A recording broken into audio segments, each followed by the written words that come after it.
LeBron is hurt. He doesn't have the playoffs to prove that he's the world's best player as always.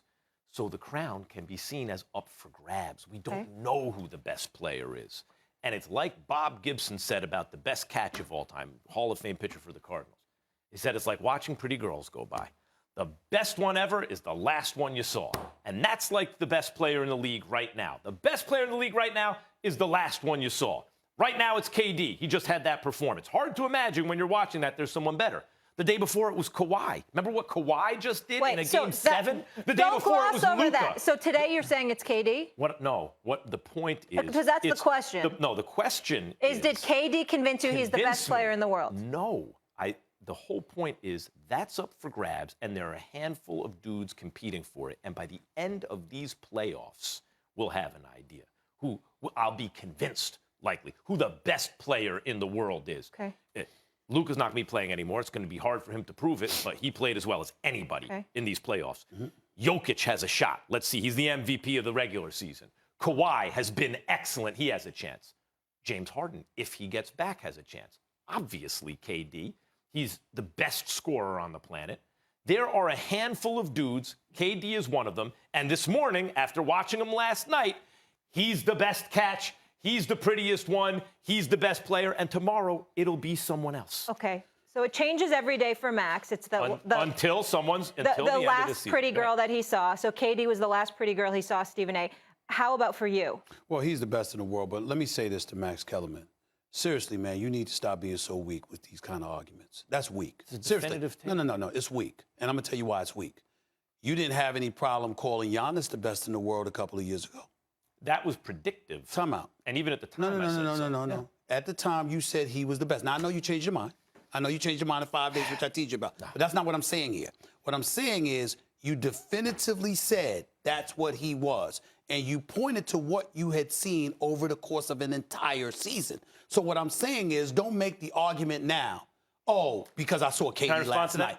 Hold on. Because I saw KD last night. Now, if you say because of what I've seen from KD this year, or the last 2 years, or whatever the case may be, that was different. But to sit up there and insult basketball minds across the globe that call somebody the best in the world just because we saw them last night, that's not what we do. You know that's not what we do. Now, let me be very clear. We can go back and get the tape on Giannis, on what I said about Giannis. Okay. That at the time was predictive. He was the MVP, and he was also great defensively, both ends of the floor. And he did it all year. And my presumption was he was about to prove it in these playoffs. But I said, here it comes. Here comes the playoffs. This is where we find out. The reason my rankings changed so much is because, as you would say, it was fluid. We were in the process. And why did I even say Giannis?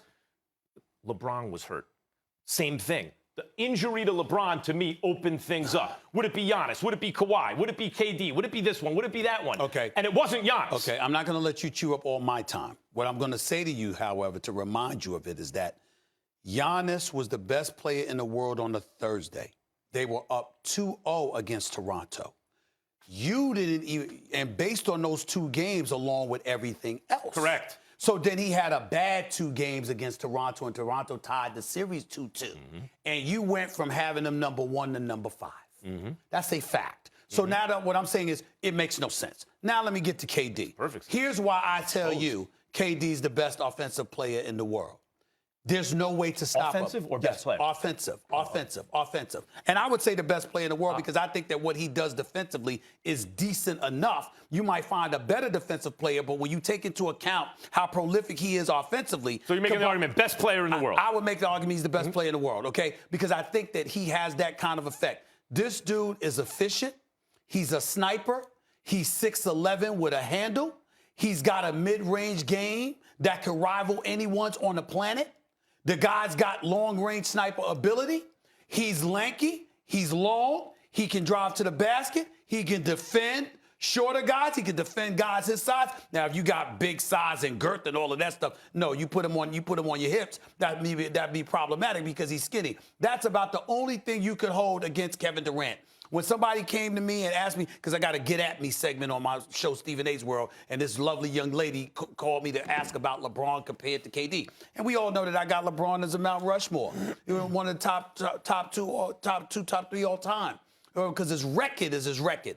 But LeBron shoots 73% from the free throw line. over the last 3 seasons, LeBron hasn't even hit 70%. KD is a career like 87, 88% free throw shooter. He hasn't shot less than 85% from the free throw line in his career.